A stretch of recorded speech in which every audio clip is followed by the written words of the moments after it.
This is the Roots and All podcast, and I'm your host, Sarah Wilson. Join me as I talk about all aspects of gardening with some of the top horticulturists from around the world. Hello and welcome to Roots and All.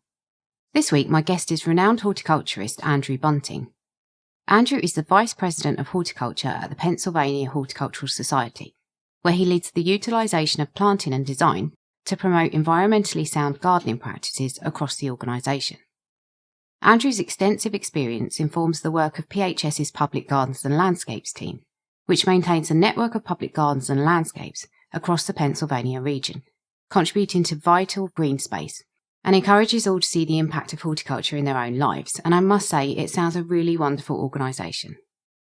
Andrew's expertise extends to many subjects, but given his experience of gardening large landscapes in an area where deer are prevalent, and given that at this time of the year in the UK, our gardens are becoming tasty prospects when the wider landscape is offering slim pickings, I thought it would be really useful to get Andrew's take on managing deer. Andrew begins by telling me about his route into horticulture and what it is he does now. I got my start probably when I was in high school. I went to a high school that actually had some horticulture classes, and I had a garden in my mother's front and backyard. She indulged me to do that when I was a kid. And then I went to a junior college and a university subsequently that had horticulture. And at both of those places, I did internships during the summer. And every summer of those 4 years, I was lucky enough to do internships at different public gardens, the Morton Arboretum and Chicago Botanic Garden near Chicago, and then Fairchild Tropical Gardens in Miami, and then the Scott Arboretum at Swarthmore College. And the last one was a year-long internship, which led me to Swarthmore College and the Scott Arboretum, where I ended up over 2 different stints working almost 30 years. And then I've also since then worked at the Chicago Botanic Garden again.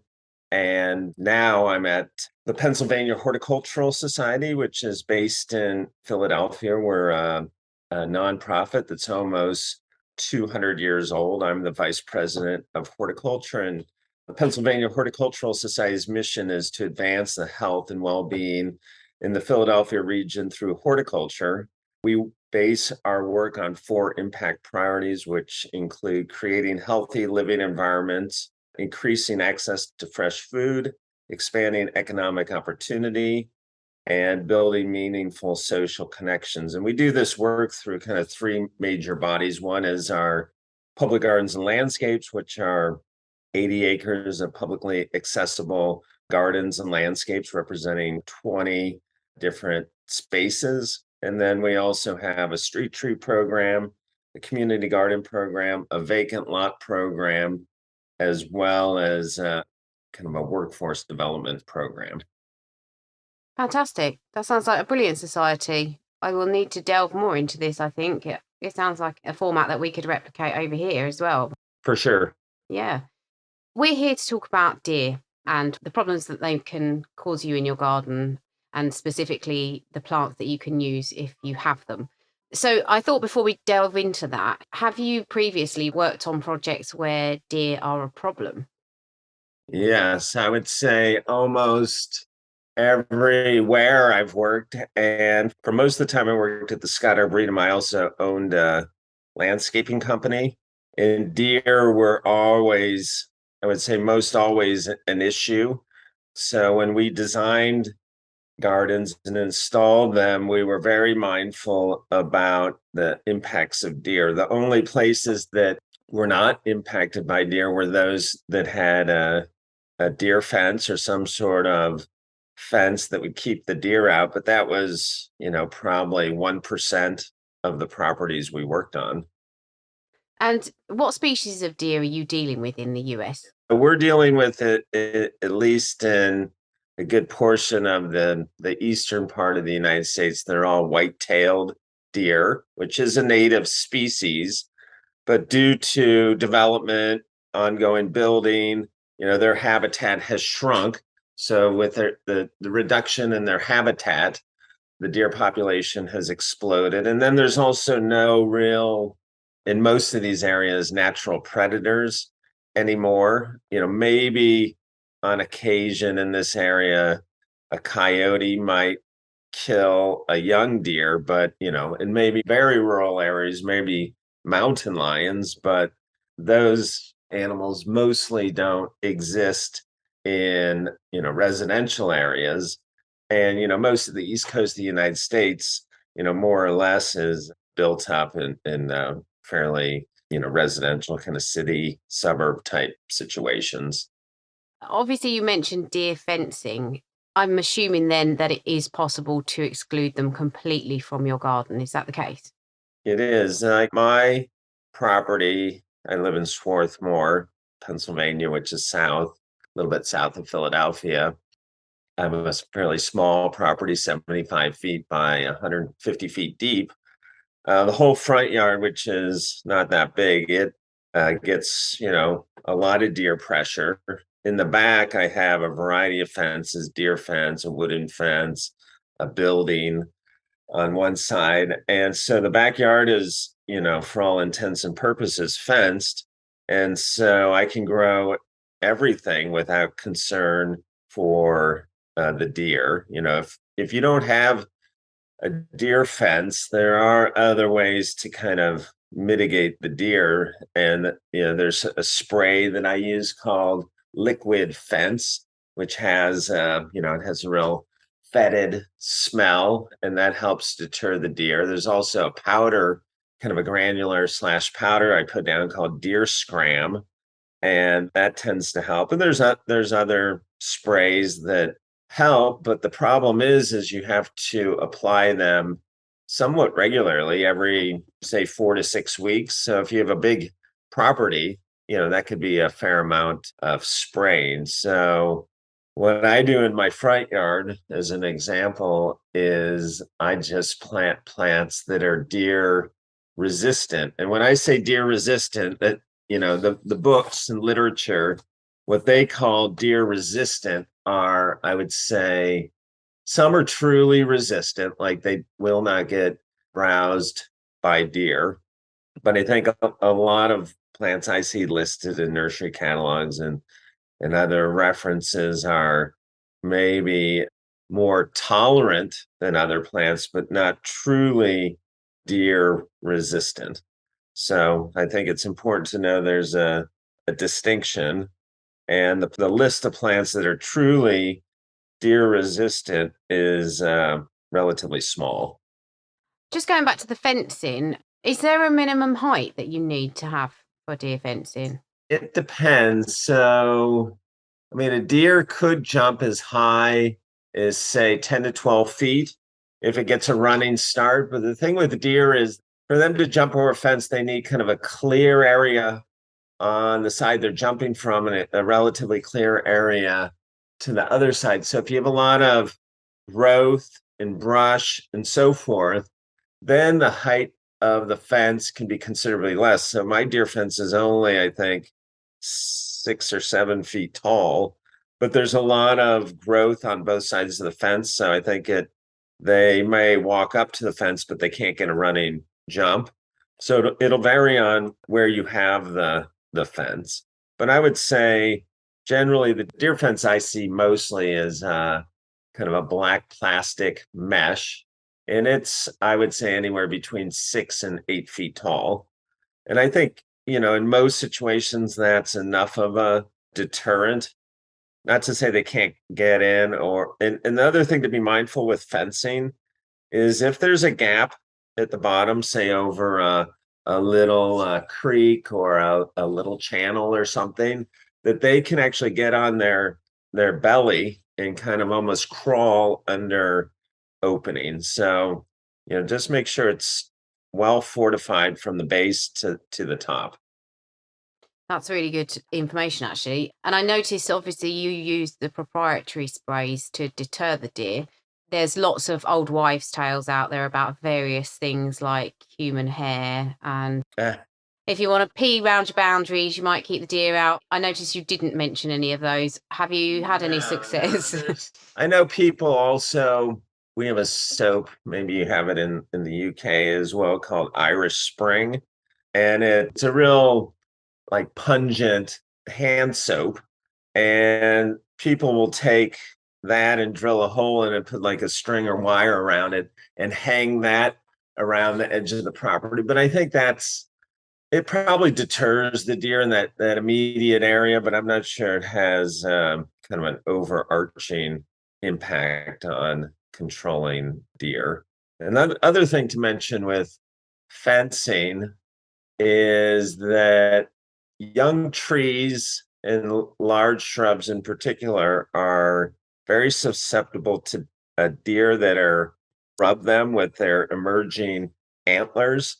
So they want a tree or a shrub that's somewhat pliable, and they'll kind of come up and rub the trunks of the tree. So when your trees are vulnerable, and it's usually when they're between, say, 1 and 5 years old, certain trees are actually more vulnerable than others, ones that tend to be really pliable. And the same with shrubs, taller shrubs. So if you have those on your property and you have deer, then you probably want to fence around the trunk or the base of the plant. Leave that on until the caliper of the tree is probably at least 4 inches, 5 inches. Once it's fairly sturdy and less likely to be kind of bent over, then it's less susceptible to rubbing by the deer. Yeah, that's a really good point. That was one of my later questions, actually. Is it just eating plants that's the problem? But obviously not. It's this kind of rubbing. Also, I'm guessing they can, if they're in any sort of number, trample on the plants too. So presumably you need to watch out for that. Yeah, it's not to say they will always rub them, but if you have something brand new, it's probably a good practice. And with that, it doesn't have to be necessarily like you'll often see like a piece of fencing that's cut and made into kind of a circle that wraps around the tree is maybe 2 feet from the trunk of the tree. When I worked at the Scott Arboretum, what we would do is just put in maybe 4 or 5 stakes, like inch by inch stakes that were maybe 5 or 6 feet tall, 2 feet away from the trunk of the tree without any type of fencing. And if there's space, say a foot apart, then it's narrow enough that the deer can't get its head in there. So that can be an easier and maybe more aesthetic way to deter deer from rubbing. I know here in the UK at the moment, they are very active. Is there certain times of the year you need to watch out for particularly? Yeah, it's same here, but the fencing is also good. Just a lot of the deer will also browse young trees, so it kind of serves two purpose. So probably it's better just to keep it up year round, for the first few years of the life of the larger shrub or tree until it's more well established. And do you find they go more for things like trees and shrubs that are at their kind of head level, or are they just completely indiscriminate? Will they go for everything? They just go after certain plants that are not deer resistant. So, just as an example, the spice bush, the genus Lindera, all Linderas, to my knowledge, are deer resistant, while hydrangeas, almost the entire genus, and it kind of varies throughout some of the species, will totally get devoured by deer. So, that's why I think if you live in a high impact area with deer, I would just lean towards plants that have known true deer resistance. And are there any that are completely deer resistant? Yeah, I would say we could start with bulbs and kind of work up to perennials and shrubs. So in the bulb world, tulips will get well here they get eaten by deer, squirrels, and rabbits, especially by deer. But there are, I would say, many species in general of bulbs that are mostly deer resistant. I have heard of daffodils, narcissus in some areas where there's incredible deer pressure being browsed, but I would say mostly narcissus or daffodils are fine. Snowdrops, hyacinths, some of the little bulbs like Pushkinia, Scillas, Iphion, Muscari, Cojum, the snowflakes, they're all pretty resistant. All the onions, so like the ornamental onions like alliums with the big, globe purple heads or white heads, those are all deer resistant. Camassia is another one that's has shown good resistance. So, there's quite a few bulbs that are mostly resistant. It's just the tulips in general. There are a couple species tulips that have shown reasonable resistance, but I would probably steer clear of tulips. And then in the kind of perennial world, I mean, there are many perennials that are resistant. Some of the most popular ones that most people would know are hellebores are totally resistant. Peonies, you would think that big, like supple, kind of leafy foliage of a peony would be attractive to a deer, but both herbaceous peonies, the new intersectional peonies, and tree peonies are resistant. I would say in general, plants with fragrant or kind of smelly foliage. So there are other ornamental onions, ones that bloom in the summer that are not the bulbous types, and all of those are resistant. Things like rosemary and lavender, which have fragrant foliage, are both resistant. Around here, we have a number of native mountain mints native to the United States, but they'd be perfectly fine growing in the UK, and that's the genus Pycnanthemum. There's several species, my favorite being Muticum, which has shown great resistance.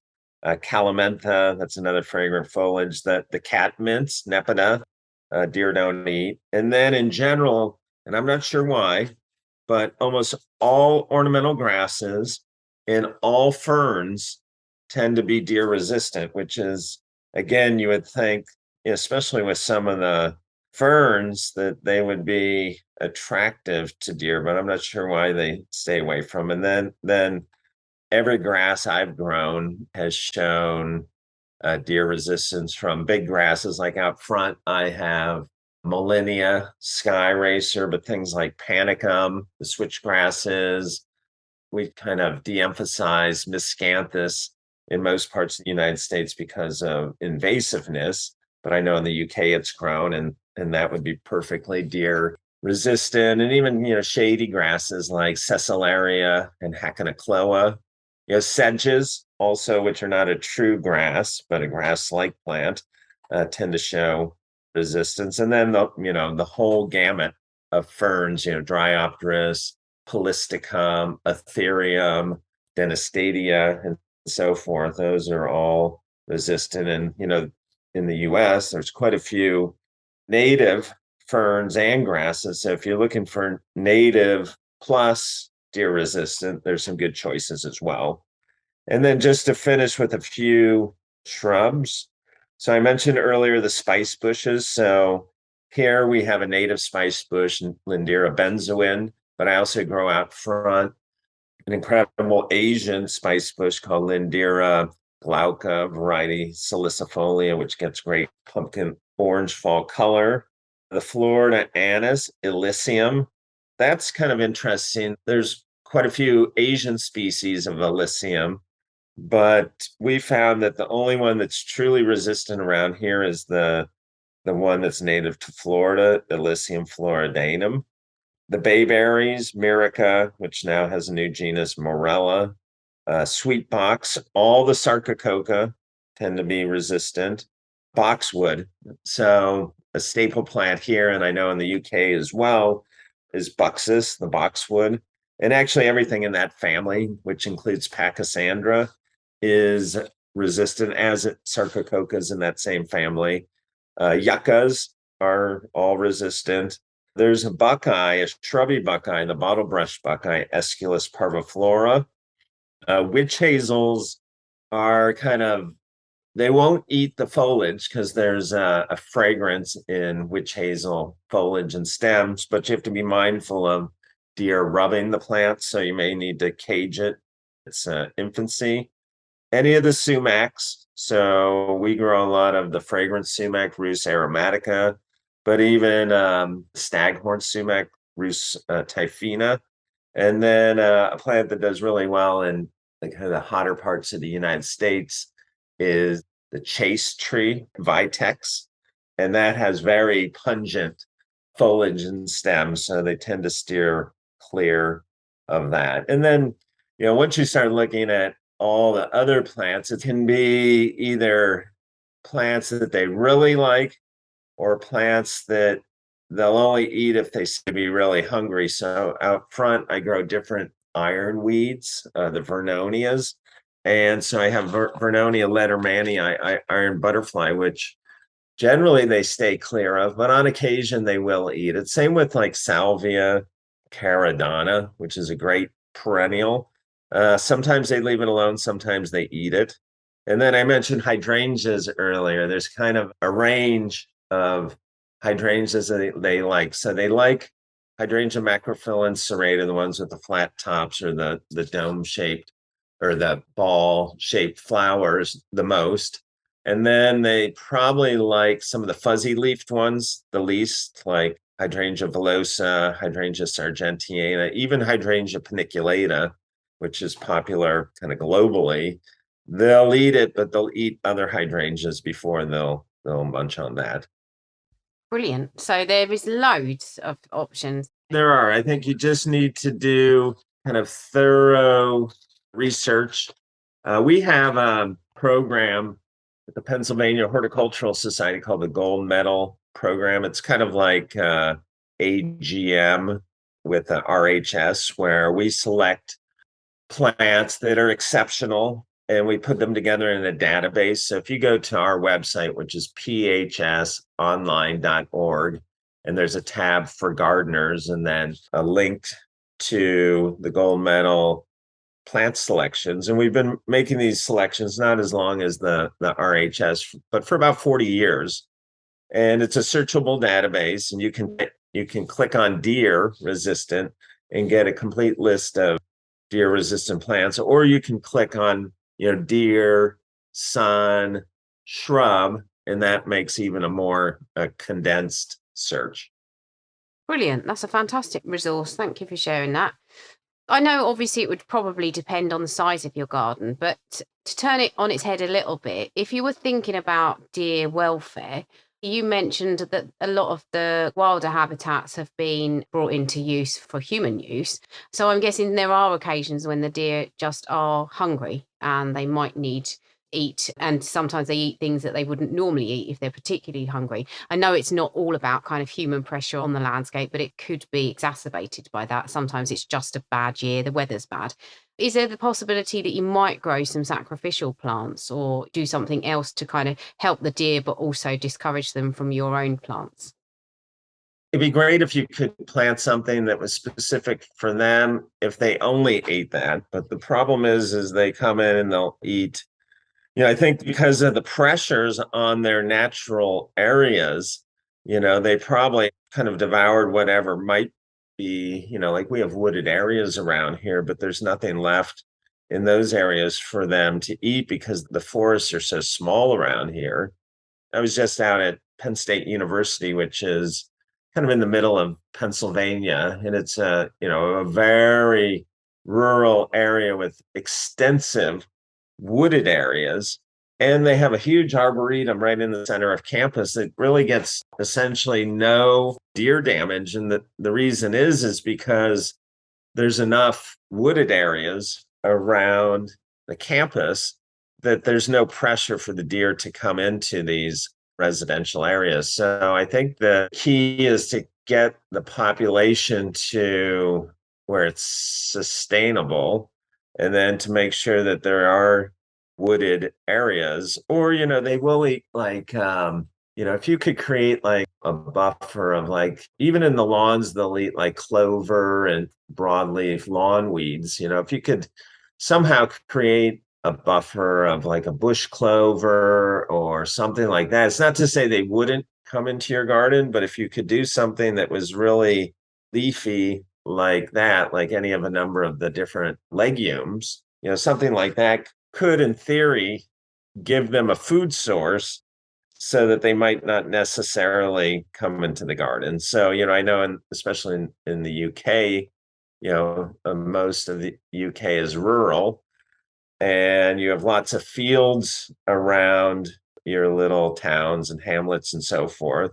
So if there was kind of buffer areas out there that had something for them to feed on, maybe along fence rows or whatever, then that could work. The problem around here is, we have towns, but there's no open space between towns. So it just goes from one town to the other. I mean, literally from Washington, D.C. to beyond New York City is mostly just town after town after town. So we haven't been mindful of populations of natural species to make sure that there's proper habitat for them. We're thinking about it more today with, say, pollinators or migrating birds and trying to make sure that we're establishing these kind of contiguous corridors of plants or habitat that will support them. That's maybe easier to do with creating kind of pollinator gardens in urban spaces so that as pollinators move through, or even bird gardens, that there's food and habitat. That's much harder to do with mammals.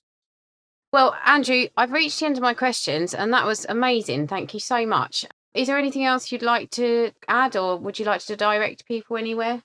Our website, phsonline.org, has a lot of information.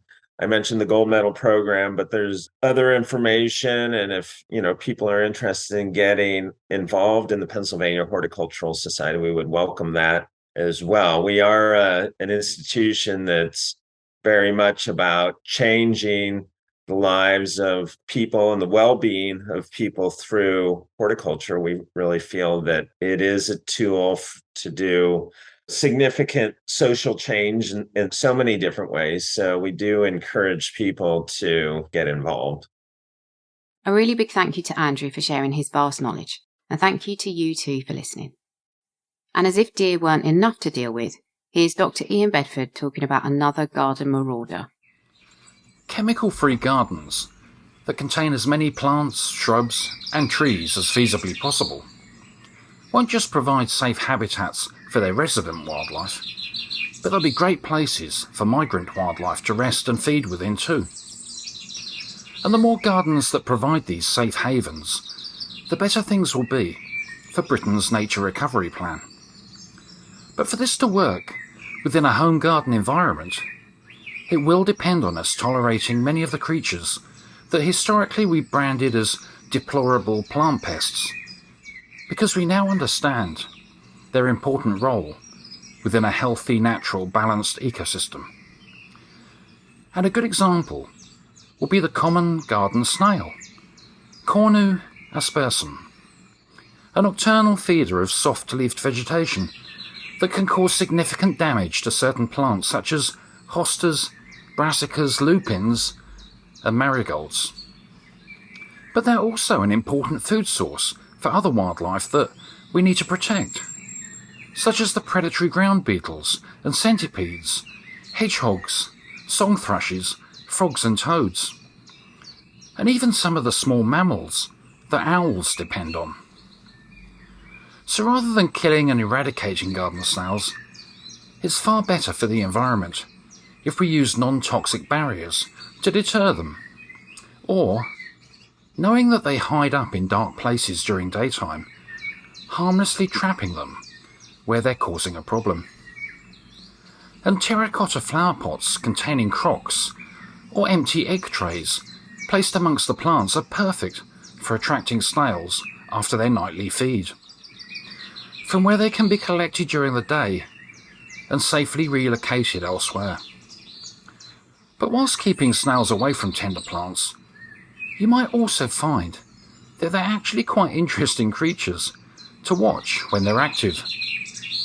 Constantly scanning their surroundings with two pairs of tentacles, the upper with their little black eye spots looking for danger, whilst the lower pair scour the vegetation for a suitable leaf to eat, before rasping it into pieces with a ribbon-like tongue that's covered in thousands of tiny sharp teeth.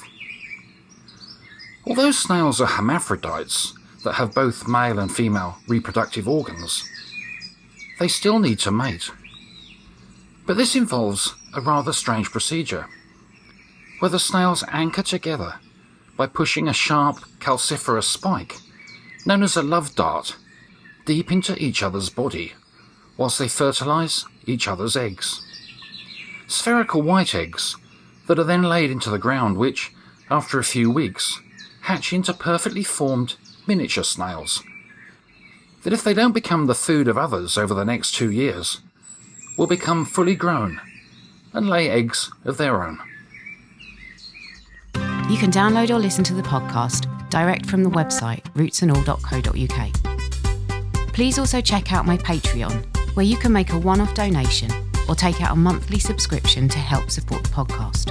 Because if you enjoy the show, please help it continue. I also have a GoFundMe where you can make a one-off donation. Even a one-off donation of £1 helps, and I'll be really grateful for your support. So please go to Patreon or GoFundMe and search for Roots and All Podcast.